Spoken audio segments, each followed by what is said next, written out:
Hello বন্ধুরা, welcome to my channel mom blog এনকেতে তোমাদের অনেক অনেক স্বাগত। আশা করি তোমরা সবাই ভালো আছো। আমি আবার এসে গেছি একটা নতুন রেসিপি নিয়ে, করলা আলুর পাতুরি। আমি এটা কিভাবে বানিয়েছি তোমরা প্রথম থেকে শেষ অবধি দেখতে থাকো। আর ভালো লেগে থাকলে লাইক কমেন্ট শেয়ার করে দিও। আর আমার চ্যানেলে যারা নতুন ভিজিট করছো তারা সাবস্ক্রাইব করে দিয়ে পাশে থাকা বেল আইকনটা ক্লিক করতে কিন্তু ভুলো না বন্ধুরা। আমি তবে নতুন নতুন রেসিপি নিয়ে এলে সবার প্রথম তোমরা পেয়ে যাবে, তোমরা দেখতে পাবে। আর চলো আমি এটা কিভাবে বানাই প্রথম থেকে শেষ অবধি দেখার অনুরোধ রইল। তাহলে বন্ধুরা রান্নাটা শুরু করে দেওয়া যাক। দেখো, করলাগুলোকে আমি এইভাবে কেটে নিয়েছি, আর সঙ্গে আলুগুলোকে ঠিক একইভাবে কেটে নিয়েছি। এর মধ্যে আর কি কি উপকরণ দিচ্ছি দেখে নাও। এ দেখো, পোস্ত দিয়েছি এখানে বড় চামচের 1 চামচ, বড় চামচের 1 চামচ সর্ষে দিয়েছি, আর 4-5টা কাঁচা লঙ্কা আর 4-5টা রসুন। এই দিয়ে আমি রান্নাটা করব। একটা মিক্সিং জার নিয়ে নিয়েছি, এর মধ্যে কিছুটা জল দিয়ে দেবো। এবার এর মধ্যে পোস্তটা দিয়ে দেবো, এবার সর্ষেটা দেব, আর কাঁচা লঙ্কা রসুনটা দিয়ে দেবো। দিয়ে এটাকে খুব ভালো করে আমি পেস্ট করে নেব। পেস্টটা আমার হয়ে গেছে, এবার একটু খুলে দেখব। দেখো, খুব সুন্দরভাবে সর্ষে পোস্তটা আমার পেস্ট হয়ে গেছে। এবার একটা পাত্রে ঢেলে নেব।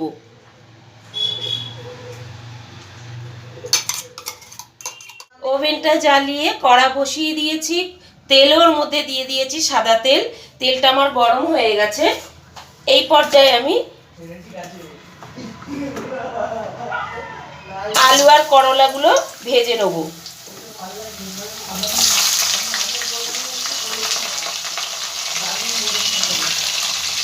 ভালো করে আলু করলাগুলো ভেজে নেব।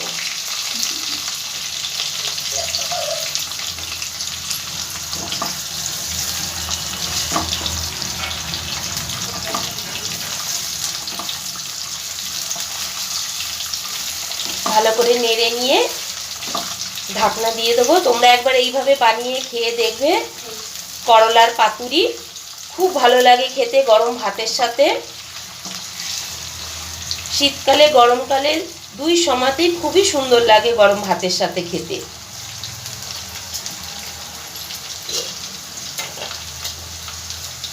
ঢাকনা দিয়ে দিলাম, তাড়াতাড়ি গলে যাবে। ঢাকনাটা একবার খুলে দেখব। দেখো, আমার অর্ধেক ভাজা হয়ে গেছে। আরও একটু আমি লাল করে ভেজে নেবো করলা আলুটা। তোমরা উচ্ছে দিয়েও করে খেয়ে দেখতে পারো, উচ্ছে দিয়েও খুব ভালো লাগে, তবে করলা দিয়ে বেশি ভালো লাগে খেতে। আবার একবার ঢাকনা দিয়ে দিলাম। এবার আর একবার ঢাকনাটা খুলে দেখব। দেখো, আমার ভাজা হয়ে গেছে করলা আলুটা।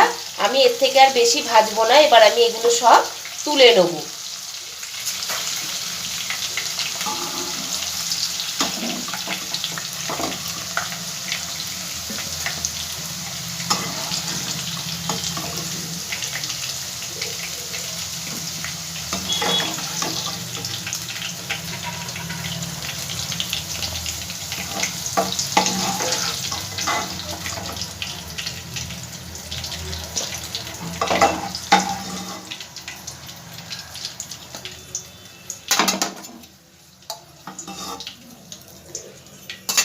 আমি এর মধ্যে আর তেল দেব না, এই তেলটা দিয়ে আমি সম্পূর্ণ রান্নাটা করব। হাফ চামচেরও কিছু কম আমি রাঁধুনি দিয়ে দিলাম এর মধ্যে।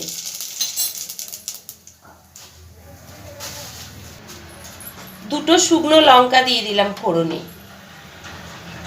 এবার এর মধ্যে বেটে রাখা সর্ষে পোস্তটা দিয়ে দেবো। গ্যাসের ফ্লেমটা কিন্তু আমি একদম লোতে রেখেছি।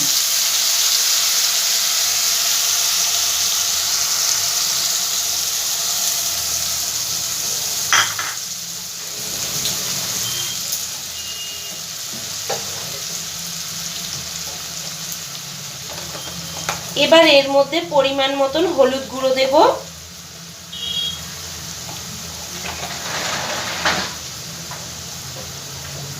স্বাদ মতন নুন দেব।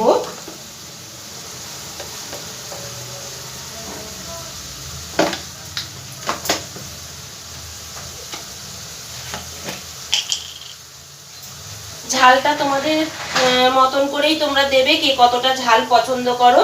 তবে এর মধ্যে খুব একটা ঝাল লাগে না। আর দেখো কাশ্মীরি 1/2 চামচ কাশ্মীরি লঙ্কার গুঁড়ো দিয়ে দিলাম।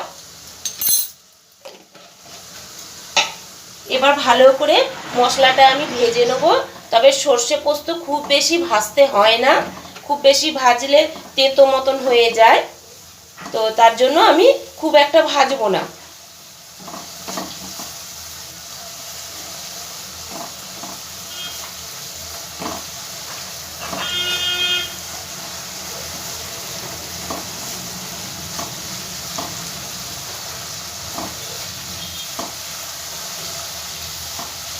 আমার ভালো করে সর্ষে পোস্তটা ভাজা হয়ে গেছে, এর থেকে বেশি আর আমি ভাজবো না।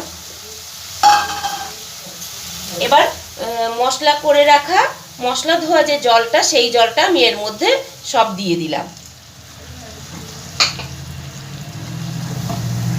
আর জলও আমি দেবো না এর মধ্যে নতুন করে, এই জল দিয়ে আমার রান্নাটা সম্পূর্ণ হবে।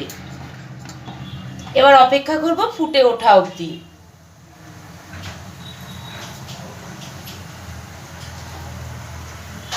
আচ্ছা, এর মধ্যে আমি ততক্ষণে একটু স্বাদ মতন চিনি দিয়ে দিলাম। এটা সম্পূর্ণ অপশনাল, তোমরা চাইলে নাও দিতে পারো, তবে স্বাদটাকে আরো বাড়ায়। দেখো একদম একদম অল্প পরিমাণে আমি দিলাম।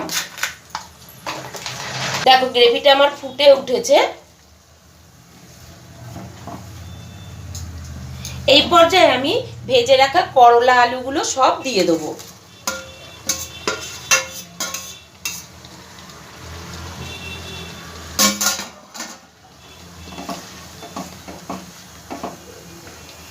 আমার তো মোটামুটি আলুটা করলাটা তো সেদ্ধই হয়ে আছে, তো এবার আমি আর একটু ঢাকনা দিয়ে দেবো উপর দিয়ে, বাকিটা আমার সেদ্ধ হয়ে যাবে।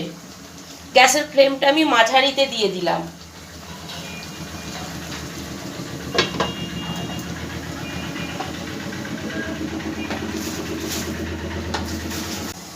ঢাকনাটা এবার খুলে দেখব। দেখো আমার ফাইনালি করলার পাতুরি রেডি হয়ে গেছে। তোমরা কিন্তু এইভাবে বানিয়ে খেয়ে দেখবে, আর কমেন্টের মাধ্যমে কিন্তু আমাকে জানাতে ভুলো না বন্ধুরা।